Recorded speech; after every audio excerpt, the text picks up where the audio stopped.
بسم اللہ الرحمن الرحیم۔ اہل کتاب کا کھانا کھانا جائز ہے، ان کا ذبیحہ جائز ہے؟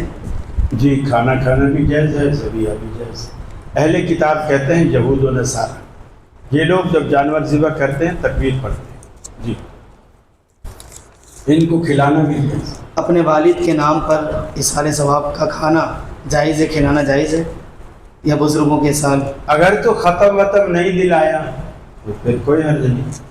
یہ بدی چیزیں نہ کریں۔ آپ اپنے والد کو ثواب پہنچانے کے لیے اللہ کے نام کی کوئی دیگ پکائی ہے اور آپ کھلا رہے لوگوں کو کہ بھی اس کا ثواب میرے والد مرحوم کو ملے، تو کوئی حرج نہیں۔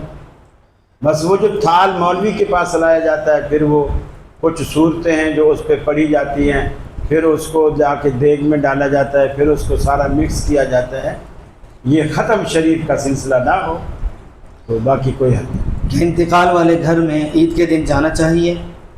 کس والے گھر میں؟ انتقال والے، جہاں پہ فوتگی ہوئی ہے۔ اگر عید والے دن فوتگی ہوئی ہے تو بالکل جانا چاہیے۔ یہی سال سوال کے کسی بھی دن؟ سوال والے کی یہی مراد ہے؟ نہیں شیخ صاحب، مراد یہ ہے کہ اگر دن کے کسی سال میں کسی مہینے میں نہیں، ایسا پھر وہ وضاحت کرو نا۔ عید والے دن بھی فوتگی ہو سکتی ہے۔ عید کے اگر سال کبھی بھی فوت ہو تو پھر برسی ہو گئی نا۔ سال بعد جانا برسی ہے، اور برسی بنانا بدعت ہے۔ اسی طرح تیجا، اسی طرح ساتواں، اسی طرح 40واں، پھر اسی طرح برسی، اور اسی طرح پہلی عید۔ یہ ایسے لوگوں کی رسمیں ہیں۔ ہم بھی، سچی بات ہے، بہت سارے اہل حدیث بھی حضرات بس نام کے اہل حدیث ہوتے ہیں، کام وہی ہوتے ہیں جو برادری کر رہی ہوتی ہے۔ جی،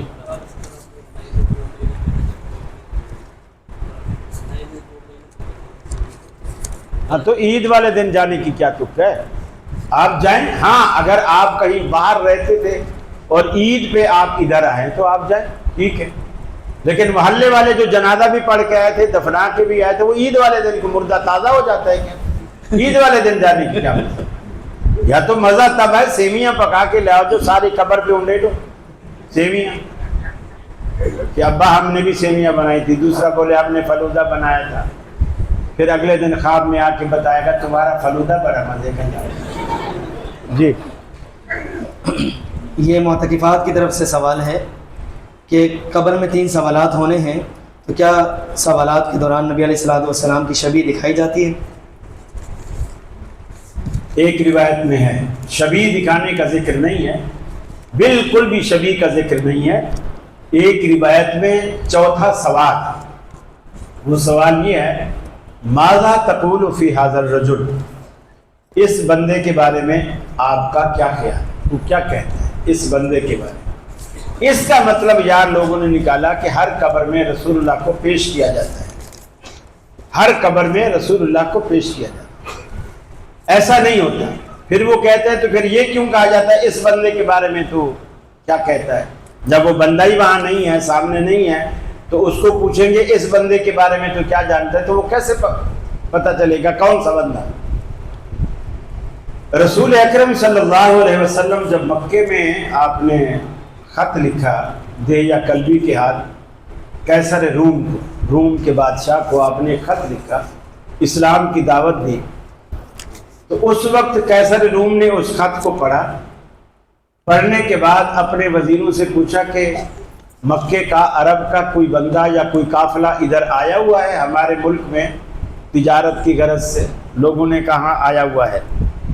اس وقت ابو سفیان مسلمان نہیں ہوئے تھے۔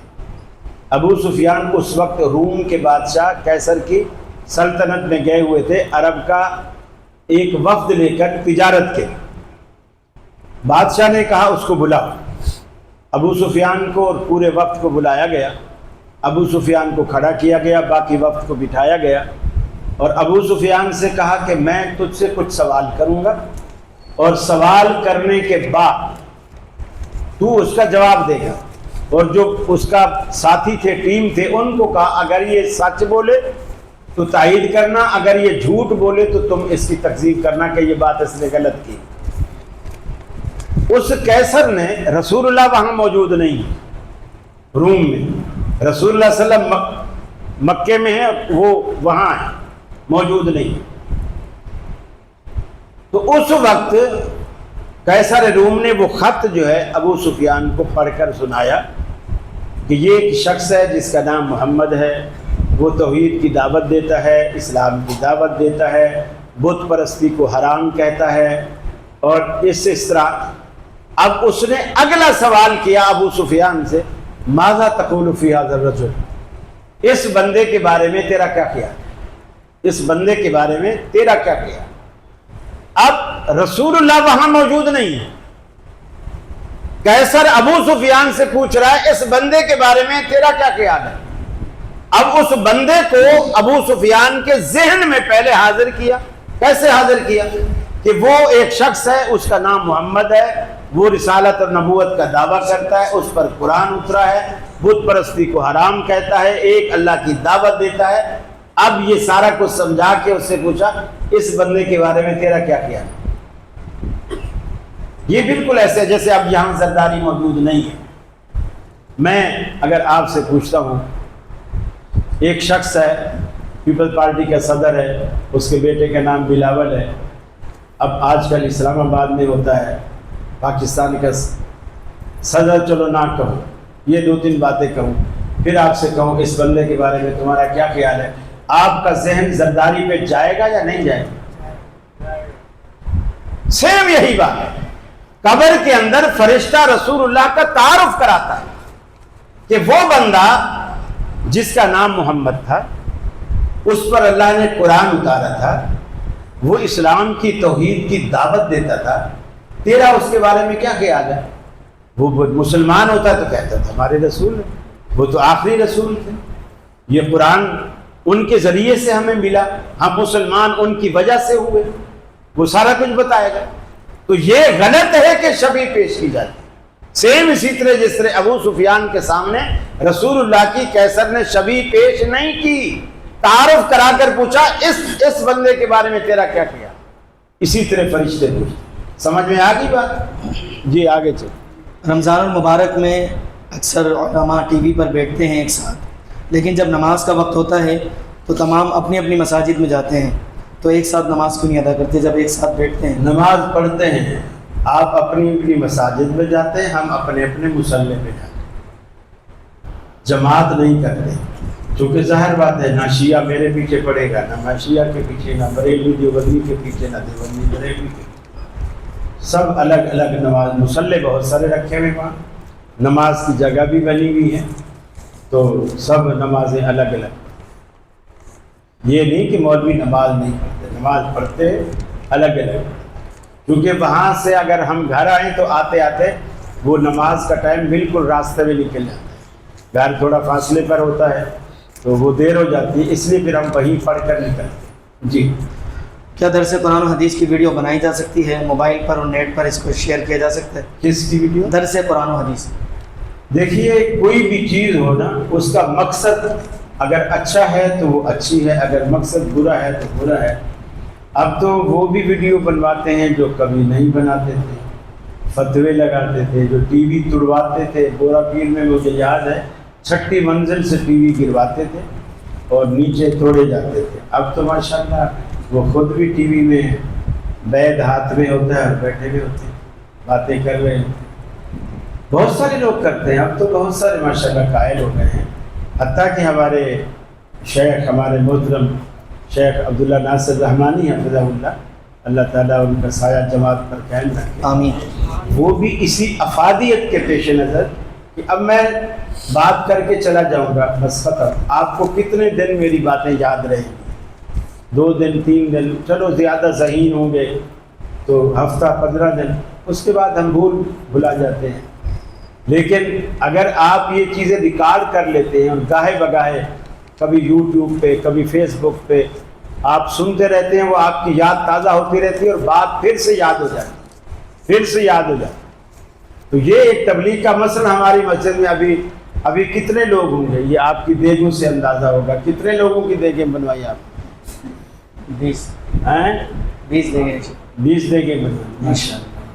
اب اوپر خواتین بھی ہیں، نیچے مرد بھی ہیں، ماشاءاللہ یہ تقریباً 1000 سے تو اوپر ہوں گے، اوپر ہے نا۔ تو اب 1000 سے اوپر بندونے آپ سمجھ لو کہ چلو 1500 بندونے، چلو 1000 مرد لگا دو، 1000 عورتیں لگا لو، 2000 بندونے سے جب یہ ویڈیو آپ یوٹیوب پہ اپلوڈ کریں گے، پھر آپ کے جو اس کو دیکھنے والے ہیں نا ویوز، وہ پھر آپ گنتے رہیں گے کہ کتنے لاکھوں میں چلے گئے۔ تو ایک چیز ایک جگہ ہوتی ہے، اس کو چند ہزار لوگوں نے دیکھا ہے، جب آپ اس میدان میں اس پلیٹ فارم کو یوز کرتے ہیں تو وہ چیز ہزاروں میں چلی جاتی ہے۔ اب ڈاکٹر ذاکر نائک نے وہ کام کیے جو ایک مدرسہ 100 سال سے کام کر رہا ہے، وہ 100 سال والا مدرسہ اتنا کام نہیں کر سکا 100 سال کے عرصے میں جتنا 20-25 سالوں میں ڈاکٹر ذاکر نائک کے کام کیا۔ تو یہ فرق ہے۔ تو اس کا اگر مقصد آپ کا نیک ہے تو یقیناً اچھا کام ہے، اور اگر مقصد برا ہے تو پھر یہ برا کام۔ اقامت میں الفاظ دوبارہ دہرائے جائیں یا ایک بار اقامت ہے؟ سنت دوبارہ یعنی تکبیر کہنے جی، والا، اقامت یعنی اذان تکبیر کے بعد جو اقامت ہوتی ہے۔ تو میں سمجھ گیا، میں یہ پوچھنا چاہ رہا ہوں تکبیر کہنے والا 2 دفعہ کہے، جی جی، یہ پوچھنا چاہ رہا ہوں۔ مطلب دوہری اقامت کہی جائے یا سے اکیلی؟ اگر اذان دوہری ہے تو اقامت بھی دوہری کہی جائے، اگر اذان سنگل ہے تو اقامت بھی سنگل کی جائے۔ یہ میں پانی اس لیے زیادہ پی رہا ہوں تاکہ آپ کا کھانا کم کھائے۔ زکوٰۃ کن لوگوں پر؟ سمجھ گئے اذان دوہری اور سنگل کا؟ احناف نہیں سمجھتے، اہل حدیث اچھی طرح سمجھتے۔ 2 صحابی تھے، ایک تھے ابو محذورہ، ایک تھے حضرت بلال۔ ابو محذورہ بیت اللہ کے مؤذن تھے مکے کے، حضرت بلال مسجد نبوی کے مؤذن تھے مدینے کے۔ تو ایک اذان آپ نے بلال کو سکھلائی، ایک مکے والے مؤذن ابو محذورہ کو سکھلائی۔ جو مکے والے مؤذن کو آپ نے سکھلائی وہ شہادت کے جو کلمے ہیں، اشہد ان لا الہ الا اللہ، عام اذان میں ہم 2 دفعہ کہتے ہیں، اس کو آپ نے 4 دفعہ سکھلائی۔ اس کو ہم کہتے ہیں دوہری اذان، یا ہم ترجیح والی اذان بھی کہتے ہیں۔ اس کو شہادت کے کلمے 4 دفعہ سکھلائے، باقی اذان اسی طرح ہے۔ اور بلال کو شہادت کے کلمے 2 دفعہ سکھلائے، اور بلال کو جب شہادت کے کلمے 2 دفعہ سکھلائے تو تکبیر یعنی اقامت کے کلمات ایک دفعہ کہے، وہ سنگل کہے بلال کو۔ اور ابو معذورہ کو جب شہادت کے کلمے ڈبل سکھلائے تو اقامت کے کلمات 2 دفعہ کہے، ڈبل کہے۔ جزاک۔ تو اب حنفی کیا کرتے ہیں، اقامت لیتے ہیں ابو معذورہ والی اور اذان لیتے ہیں بلال والی۔ یہ بالکل غلط ہے۔ جو پڑیا ڈاکٹر نے آپ کو دہی کے ساتھ کھانے کی بتائی ہے وہ آپ دودھ کے ساتھ نہیں لے سکتے۔ ابو محذورہ والی اذان کے ساتھ ابو محذورہ والی تکبیر ہوگی، بلال کی اذان کے ساتھ حضرت بلال والی تکبیر ہوگی۔ زکوٰۃ کن لوگوں پر فرض ہے؟ فرنگی والوں پر تو فرض ہے، جہاں تو ماشاءاللہ بڑی فیکٹری ہے۔ جو بھی صاحب نصاب ہو، اگر آپ کے گھر میں 7.5 تولے سونا ہے تو بھی فرض ہے، اور بیوی پر فرض ہے جس کا سونا ہے۔ یہ بھی آپ کا جھگڑا ختم کیے جاؤ۔ اکثر عورتیں کہتے ہیں بھینسو کماتی تھوڑی ہو، تو ہی کماتا ہے بھر زکوٰۃ۔ اور جب وہ بولے اچھا پھر میں کچھ بیچ آتا ہوں تو بیچنے دیتی ہے، تو میرا ہے تیرا تھوڑی ہے۔ زکوٰۃ دینے کی بات آتی ہے تو میاں کو بولتی ہے تو دے، میں تھوڑی کماتی ہوں، تو کماتا ہے۔ جب وہ بولے اچھا میں کچھ بیچ کے اس کو 7.5 تولے سے کم ہی کر دیتا ہوں تاکہ زکوٰۃ ہی نہ دینی پڑے، تو پھر اسے بیچنے دیتی، تو میرا ہے ابا نے دیا تھا، تو شادی میں لائی تھی، گفٹ ہے، تو پھر نہیں بیچنے دیتی۔ اس کی زکوٰۃ عورت ہی پر فرض ہے۔ اب یہ ان کی آپس کی انڈرسٹینڈنگ ہے کہ کیا میاں اگر خوشی دے اس کی بھی حیثیت ہے، وہ دے رہا ہے تو کوئی بات نہیں۔ اگر میاں نہیں دیتا ان کیس تو گناہ گار عورت ہے، میاں نہیں۔ یہ بات سمجھ میں آ رہی؟ اگر میاں دیتا ہے اچھی بات ہے، محبت کی بات ہے۔ تو اگر وہ نہیں دیتا، مطلب وہ کہتا ہے جی میری حیثیت ہے، میرا کاروبار ٹھیک نہیں چل رہا، میں نہیں دے سکتا، تو پھر عورت ہی کو دینی پڑے گی۔ اب عورت بولے گی میں کماتی تھوڑی، ہم بھی یہ نہیں کہتے کمائی سے دے، سونے سے دے۔ 40 تولے پر 1 تولہ پورا زکوٰۃ کا نکلے گا، 40 تولے پر 1 تولہ، 20 تولے پر آدھا تولہ، 10 تولے پر پاؤ تولہ، جتنے بھی ہیں اس کو 40 پہ ڈیوائیڈ کریں، جو آنسر آئے گا وہ آپ کی زکوٰۃ۔ اور چاندی اگر آپ کے پاس 52.5 تولے ہے تو آپ پر زکوٰۃ فرض ہے۔ اور اگر کیش کرنسی کوئی بھی آپ کے پاس 52.5 تولے چاندی کی مالیت کے برابر بنتی ہے، جو آج کل شاید میں نے کچھ عرصہ پہلے پوچھا تھا 1,40,000 کی بنتی ہے 52.5 تولے چاندی، ورنہ اگر جس دن آپ زکوٰۃ نکالیں آپ کا سال ہو، اسی دن آپ مفتی گوگل سے پاکستان میں چاندی کا کیا ریٹ ہے وہ پوچھ لیں، وہ آپ کو بتا دیں۔ شیخ محترم یہ 3 پرچے آئے ہیں ایک ہی جیسے ہیں، اس میں انجینئر اگر ایک جیسے ہیں تو پھر ایک اس میں سے رکھو نا۔ جی شیخ صاحب، اسی لیے آپ واضح کر رہے ہیں کہ انجینئر مرزا کے تعلق سے ہے۔ سوال یہ ہے کہ انجینئر مرزا کو سننا کیسا ہے، اور اگر آپ اس کا جواب یہ دیتے ہیں کہ نہیں سننا چاہیے تو آپ خود سنتے ہیں، تو کیا صرف علماء ہی سنیں؟ عالم سن سکتے ہیں، جاہل نہیں سن سکتے۔ اس کی وجہ یہ ہے، پہلی بات تو یہ ہے کہ مجھے بھی، میں وہ کلپ سن لیتا ہوں جو کوئی مجھے بھیج دیتا ہے۔ اچھا لوگ کیوں بھیجتے ہیں؟ وہ لوگ اس لیے بھیجتے ہیں جی قاری صاحب اس کا کیا جواب ہے۔ اب جواب تو میں جب ہی دوں گا نا جب سنوں گا، جب سنوں گا نہیں تو میں جواب کیسے دوں گا؟ ایک یہ وجہ ہے۔ دوسری بات یہ ہے کہ عام آدمی اس لیے نہیں سن سکتا کہ عام آدمی کے مائنڈ میں اس کا جواب نہیں ہوتا۔ میں صرف علی مرزا نہیں، میں اس کو کہوں گا کہ شیعہ ذاکر کی بھی تقریر وہ نہ سنیں، اس لیے کہ جو خالی ذہن ہوتا ہے نا، دفاعی پوزیشن اس کے اندر نہیں ہوتی، علم اس کے اندر نہیں ہوتا، تو وہ ذاکر سے بھی متاثر ہوتا ہے، طالب جوہری کی بات سے بھی متاثر ہوتا ہے، وہ عقیل ترابی کی بات سن کر بھی متاثر ہوتا ہے، وہ کسی بھی کی بھی بات سنے گا۔ اب ہم جب سنتے مثلا مفتی طارق مسعود کی بھی ہم بات سنتے چلے جاتے ہیں تو ہم ہنستے چلے جاتے ہیں، تو یہ کیا بات کر رہے ہیں؟ تو آپ کے پاس دفاعی پہلے علم ہونا چاہیے تاکہ آپ صحیح اور کھوٹے کا، صحیح اور غلط کا آپ فرق کرتے چلے جائیں، اور چیزیں الگ الگ، گلے سڑے پھل الگ اور صاف ستھرے الگ کرنے کی آپ کے اندر صلاحیت ہے، پھر آپ کسی کو بھی سنیں۔ اب ڈاکٹر ذاکر نائک ہندوؤں کی کتابیں پڑھتا ہے، سکھوں کی پڑھتا ہے، عیسائیوں کی پڑھتا ہے، یہودیوں کی پڑھتا ہے، سب پڑھتا ہے، اور اس کے صفحے سطریں، ان کے چیپٹر، ہر چیز زبانی یاد کیے ہوئے، رٹا لگایا ہوا ہے ایک قسم۔ اب اگر وہ یہ نہ کرتا تو وہ ان لوگوں سے بات بھی نہ کر سکتا۔ ہاں اگر آپ لوگوں نے کسی سے جا کر مناظرہ کرنا ہے، پھر آپ کو اس کے مورچے جاننے کے لیے آپ کو اس کو سننا بھی چاہیے، سمجھنا بھی چاہیے، اور اس کی کمزوریاں پکڑنی بھی چاہیے، اور اگر کوئی اچھی بات مل رہی ہے تو اسے قبول بھی کرنا چاہیے۔ جی، نمازوں کی ویڈیو بنا کر شیئر کرنا کیسے؟ نمازوں کی ویڈیو بنا کر شیئر کرنا کیسے؟ جیسے کہ آج کل اگر تو کوئی نماز آپ کو سکھائی جا رہی، مثلا کوئی ایک عالم کھڑے ہو کے وہ آپ کو سکھا رہا ہے بھی ہاتھ ایسے باندھنے ہیں اور اس طرح باندھنے ہیں، رفع الیدین اس طرح کرنی ہے، اتنے اونچے ہاتھ اٹھانے ہیں، اور ایسے رفع الیدین نہیں کرنی ہے، سیدھے ہاتھوں سے کرنی ہے، اگر تو وہ کوئی طریقہ سمجھا رہا ہے اور آپ اس کی ویڈیو بنا رہے ہیں اور پھر اس کو وائرل کر رہے ہیں تو ایک اچھی، وہ تو تعلیم کے لیے، اور ایسے مولوی نماز پڑھ رہے ہیں اور آپ ویڈیو بنائے چلے جا رہے ہیں تو وہ بے مقصد چیز۔ جی، سجدہ تلاوت میں جلسہ استراحت ہے؟ کس میں؟ سجدہ تلاوت جب کیا جاتا ہے؟ نہیں، سجدہ تلاوت میں نہیں، آپ ڈائریکٹ کھڑے، وہ سجدے تب ہے جب آپ دوسری رکعت کے لیے کھڑے، ابھی آپ کی رکعت وہی چل رہی۔ جی، سجدے میں کیا اردو میں دعائیں کی جا سکتی ہیں؟ پہلی تو بات یہ ہے کہ دعا کے لیے اللہ کے رسول نے سجدہ نہیں کیا، دعا کے لیے سجدہ نہیں کیا، یعنی عام سجدہ بھی دعا کے لیے نہیں۔